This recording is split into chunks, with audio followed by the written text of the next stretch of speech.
Hey everyone, this is Erik. It's another good day of recovery, one day at a time.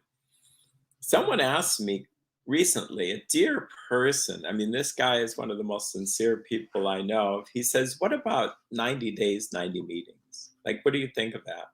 As if I should have an opinion on it, but I guess I could, being a therapist for many years and seeing people recover and not recover. So these are the thoughts that just popped into my head. And I think that the thoughts that we get, if we're praying and asking God for direction, really doing step 10 and 11, this is where we get this insight in our daily life. It's not from reading a book per se, although books are good. But 90 days, 90 meetings. Well, let's first of all talk about what is that. Someone somewhere said, hey, I want you to go 90 days, 90 meetings. What that means is, as an addict, a drug, alcohol, food, sex, spending, gambling, work, codependency, if you go to a meeting every day and do it for 90 days. And then I've seen people say, hey, you can go to 2 or 3 in one day and that counts. So you do 90 days. It feels like a little bit like achievement to me. And I think that's where anything achievement, and I'm going to do this, it kind of violates the principles that no human effort can get us sober and that God could and would if he were sought. But here's some thoughts. If 90 days, 90 meetings worked, we'd be having that. Why would we have 12 steps? How many people who I've known struggle for 10, 15, 20 years, still not sober? I ask them, have you ever done 90 days, 90 meetings? And I'm talking about people that are meeting goers, people in the program. Most likely after 10 years, they would have go, oh, I tried that. And it would have worked by now. So I don't think in and of itself, it does anything. Second of all, did the early days of AA, which I talk a lot about, did they go to 90 days, 90 meetings? No, they didn't. Why? They didn't have 90 meetings to go to. They just didn't. They had, usually it was one meeting a week. And the meeting focused on sharing the message of Alcoholics Anonymous. A person would get up to the podium, explain what their life was like before recovery, 10 minutes, 10 minutes on what the steps they took, and the last 40 minutes about what their life is like today. That's actually what they did. It was called 10, 10, and 40. If one had a 20-minute share, like sometimes I have 20 minutes to share, they ask me to be a speaker, then I try to share um, 10 minutes of 20 minutes. So that's 2 minutes, 2 to 3, 4 minutes on the problem. About 5 minutes on the steps. That's hard for me to do because I like to talk about the steps. But the rest of the time, talk about how I'm applying the steps today in my life. The more I demonstrate that, the better it is.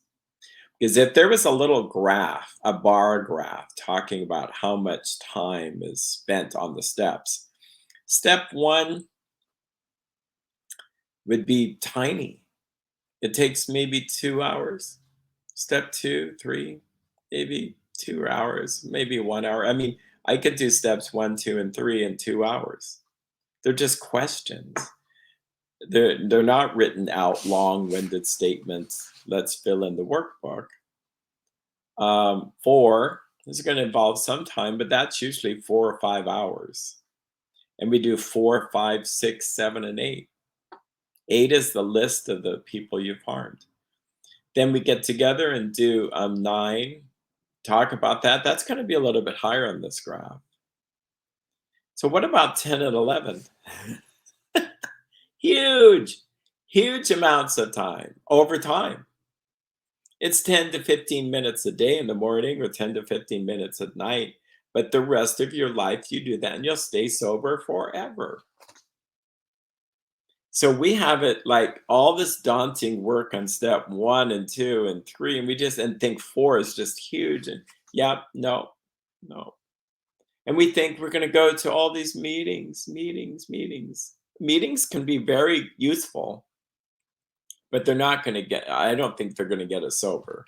I think God will, if he were sought. Really important section of the AA book. It says, three things became clear. We were alcoholics and could not manage our lives. B, this is A, B, and C. B, probably no human power can relieve me of my alcoholism or whatever addiction. And C, that God could and would if he were sought. So it's really important not to try to use self to fight something selfish. So addiction has embedded in it kind of a selfishness thing. So to use self to fight something that's selfish is like using gasoline to put out a fire. It has to be getting rid of self, which kills this self, and let God be in the way, because I'm kind of blocking it. My defects of character are blocking my resentment, my self-willed, my too sensitive, judgmentalism, critical spirit. I won't forgive, stubbornness, fears. Oh, I'm driven by fears. It's me, and God's over here just trying to help. But it's like, oh no, I got this. And so the more I meddle in my life, the worse it gets. So the more I die to myself, put myself in the spiritual coffin, let Erik go, abandon yourself to God. Then God's grace comes in and does all this miraculous stuff. So 90 days, 90 meetings sounds like works to me. Is there anything valuable about it? I wouldn't say 90 days, 90 meetings. I would say go to a lot of different meetings. But when I believed in it, I don't know if I ever believed in it, but years ago, I would say, well, if you wanted to go to one meeting a week for a year, that'd be 52 meetings. 90 days is kind of like getting a year and a half of meetings in just 90 days. Could 90 days, 90 meetings get you to meet more people in the program? Sure, it could. Could it get you closer to getting some of the wisdom from other people? Sure, it could. So there's not a it's not a bad idea. No, I don't know. I could go back and forth. It's a bad idea, and you'll feel really depressed if you do it thinking it's going to get you sober. It's a tool that's useful, but it's not designed to get you sober. Just like getting lots of information and putting it in our heads is going to get us sober, you know.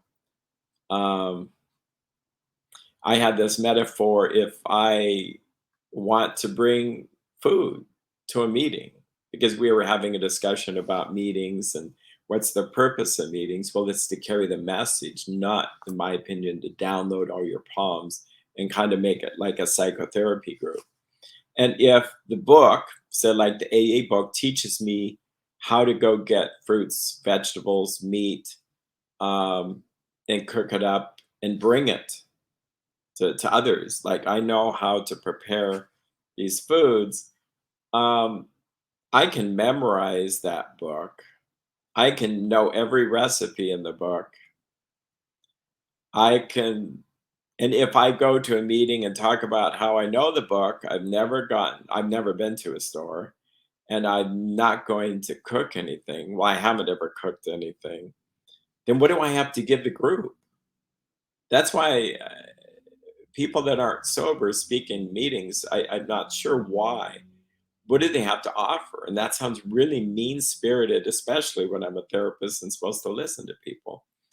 But we're there to carry the message of recovery, not the mess. And so they talk about how wonderful it is to get vegetables and meat and barbecue things and all that. The people that are actually sober, daily going to the grocery store, cooking and bringing food only by God's grace for other people to partake of, that's different. And I think we kind of know that. Yeah, just so reading recipes and meetings saying, well, this is how to make cinnamon rolls. I have an idea. I'll make the cinnamon rolls and bring them. Only not by my power or grace, but this is what happens if I go do this, I get this. And then that's where there's life. So hopefully these metaphors make sense to you. You take care. Have a great day, one day at a time.